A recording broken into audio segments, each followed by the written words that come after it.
Good morning student, class 11th Hindi medium mathematics. Student, आज के lecture में हम एक और प्रॉब्लम सॉल्व करेंगे त्रिकोणमितीय समीकरण का। त्रिकोणमितीय समीकरण का हम व्यापक मान निकालेंगे स्टूडेंट। चलिए स्टूडेंट, व्यापक मान निकाला जाए। निम्नलिखित समीकरण को हल कीजिए। मतलब निम्नलिखित समीकरण मतलब क्या कि आपको एक त्रिकोणमितीय समीकरण दिया गया है, उसको हल कीजिए। हल करने का मतलब उसका व्यापक मान निकालिए। तो चलिए व्यापक मान निकाला जाए स्टूडेंट। एक हम प्रॉब्लम बताएंगे, एक आपको देंगे सॉल्व करने के लिए। स्टूडेंट सॉल्व नहीं होगा तो उसको भी हम सॉल्व करा देंगे।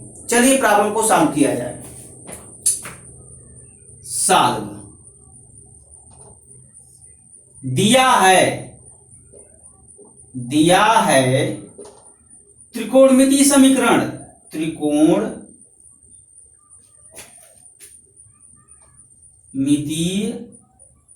समीकरण स्टूडेंट, त्रिकोणमितीय समीकरण दिया है sin 2 theta is equal to cos 3 theta. ये त्रिकोणमितीय समीकरण दिया है। ज्ञात करना है त्रिकोणमितीय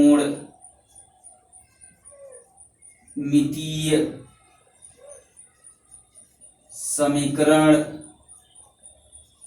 की व्यापक मान। स्टूडेंट, त्रिकोणमितीय समीकरण के व्यापक मान ज्ञात करना है। ये मैं लिखवा देता हूं स्टूडेंट। जो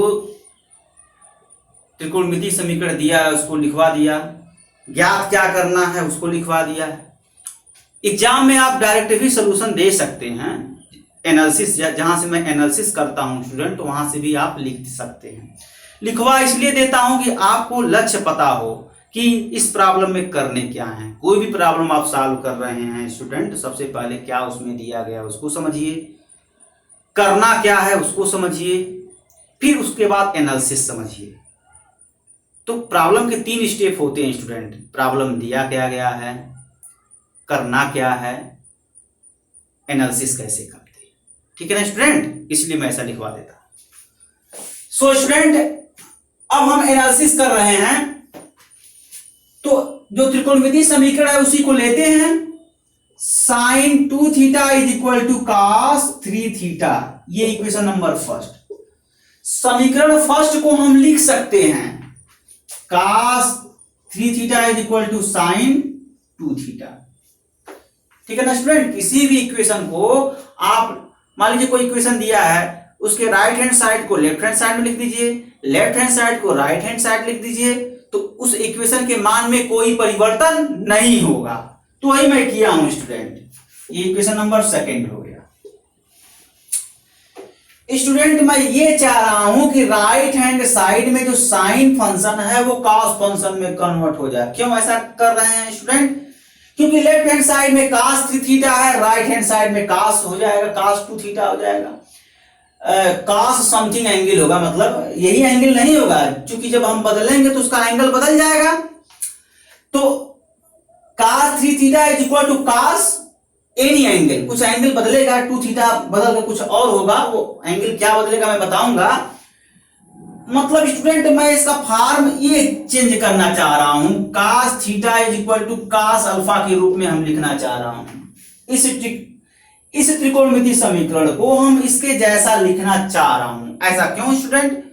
क्योंकि इसका हम व्यापक मान पढ़ चुके हैं। मैं सिद्ध करवाया था कि cos theta is equal to cos alpha का व्यापक मान theta is equal to 2n pi plus minus alpha. ये मैं सिद्ध करवाया था, और इसी फार्मूले का इस्तेमाल मैं इसमें कर दूंगा। वो आसानी से आप व्यापक मान निकाल सकते हैं, निकल जाएगा स्टूडेंट। इसी वजह से इस राइट हैंड साइड में जो साइन फंक्शन है उसको cos में कन्वर्ट करना चाह रहे हैं। cos में कन्वर्ट कर देंगे तो इसके जैसा हो जाएगा। जैसे इसका व्यापक मान लिखते हैं वैसे हम इसका व्यापक मान लिख देंगे। ठीक है ना स्टूडेंट, ये इसमें करते हैं। चलिए किया जाए। cos 3 theta is equal to cos π/2 - 2 theta. हम कह रहे थे स्टूडेंट ये एंगल बदल जाएगा, देखिए बदलकर π/2 - 2 थीटा हुआ। और क्यों? क्योंकि आप जानते हैं formula cos π/2 - theta is equal to sine theta. इसी फार्मूले से इसको हम ब्रेक कर दिए, ठीक है ना स्टूडेंट।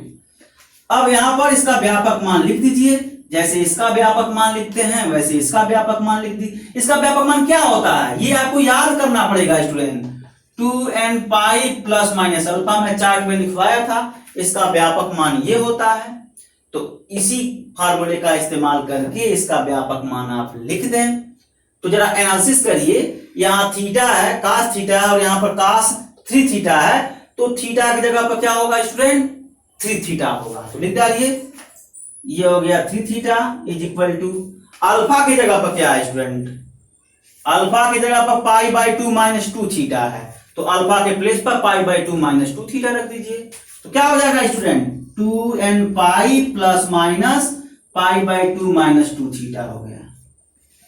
स्टूडेंट एक बार धन चिन्ह ले लीजिए, एक बार ऋण चिन्ह ले लीजिए।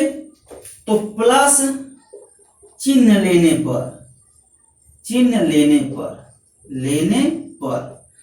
प्लस चिन्ह लेकर के थीटा का मान निकाल लीजिए, वो आंसर हो जाएगा। फिर माइनस चिन्ह लेकर के थीटा का मान निकाल लीजिए, वो आंसर हो जाएगा, वही आंसर हो जाएगा स्टूडेंट। चलिए किया जाए, theta is equal to 2n pi plus π/2 - 2 theta. देखिए थीटा में लीनियर इक्वेशन, इसको सॉल्व कीजिए, -2 थीटा को पक्षांतर कर दीजिए, 3 theta plus 2 theta is equal to 2n pi plus π/2 हो गया। ये आपका हो जाएगा 5 theta is equal to 2n pi plus π/2 हो गया, ठीक है ना स्टूडेंट। अब यहां से आप सॉल्व कर लीजिए, theta is equal to 2n plus half π/5 हो गया, ये आंसर हो गया स्टूडेंट। ऐसे ही ऋण चिन्ह लेकर सॉल्व कर लीजिए, एक प्लस चिन्ह ले रहे हैं फिर माइनस चिन्ह लेकर सॉल्व कर लीजिए। तो इस तरीके से सॉल्व करते हैं।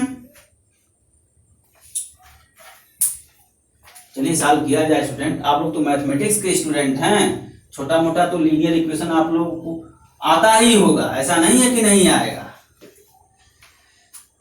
चलिए सॉल्व किया जाए।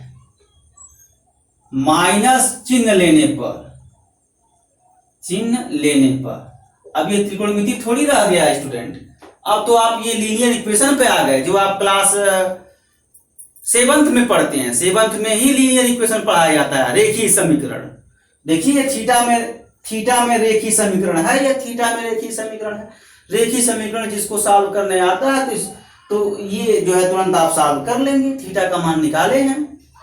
ऐसे ही जब माइनस चिन्ह लेंगे तो वहां भी रेखीय समीकरण बनेगा, और रेखीय समीकरण आप क्लास 7th से ही सॉल्व करते चले आ रहे हैं। बशर्ते स्टूडेंट आप भांप नहीं पाते हैं, क्योंकि वहां पर x में x चर रहता है और यहाँ पर थीटा चर है, तो आप समझ नहीं पाते हैं कि ये भी रेखीय समीकरण है, क्योंकि उसका चोला बदल गया। जैसे होता क्या है, आप लोग अपना कपड़ा जैसे कोई इंसान है वो अलग कपड़ा पहन करके आए, उसको आप पहचान नहीं पाते हैं, है ना। वही हाल इसमें है।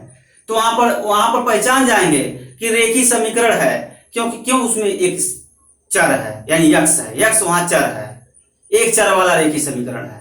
तो वहां देख कर तुरंत पता कर लेंगे हाँ ये रेखीय समीकरण। और यहाँ पूछेगा ये क्या है जी, तुरंत आप नहीं बता पाएंगे, यहाँ नहीं समझ पा रहे हैं कि यहाँ भी ये भी रेखीय समीकरण है। ये चर क्या है, यहाँ चर क्या है, थीटा है, थीटा है ना, थीटा चर है। तो एक ही चर है ना, तो क्या हो जाएगा, ये एक चर वाला रेखीय समीकरण होगा, उसको हम सॉल्व कर रहे हैं, यही करते हैं स्टूडेंट, ठीक है ना। माइनस चिन्ह लीजिए, तो हो जाएगा 3 थीटा इज इक्वल टू, ये हो जाएगा आपका 2n पाई माइनस π/2 - 2 थीटा हो गया। अब इसको सिंप्लीफाई कर लीजिए, 3 theta is equal to 2n pi minus π/2 plus 2 theta. देखिए स्टूडेंट ये भी एक चर वाला रेखीय समीकरण है, इसका चर क्या है, थीटा है। 2n पाई ये सब क्या है, 2n, यानी कांस्टेंट है, और क्या। तो वेरिएबल क्या है, थीटा वेरिएबल है, तो यही ना चर हुआ, चर को हम अंग्रेजी में वेरिएबल कहते हैं, कंफ्यूज मत होइएगा। तो इसी को सॉल्व कर लीजिए, थीटा का मान निकाल लीजिए पक्षांतर करके, 3 theta minus 2 theta is equal to 2n pi minus pi by 2, theta is equal to 2n pi minus pi by 2। ये आपका हो गया आंसर स्टूडेंट, ठीक है ना। ऐसे ही इस प्रॉब्लम को आप सॉल्व कीजिएगा, कहीं भी कॉम्प्लिकेशन आएगा हमको बताइएगा फोन करके, मैं उसको सॉल्व करवा दूंगा, नहीं होगा तो मैं उसका सलूशन दे दूंगा। ओके स्टूडेंट, थैंक्स, आज के लिए इतना है।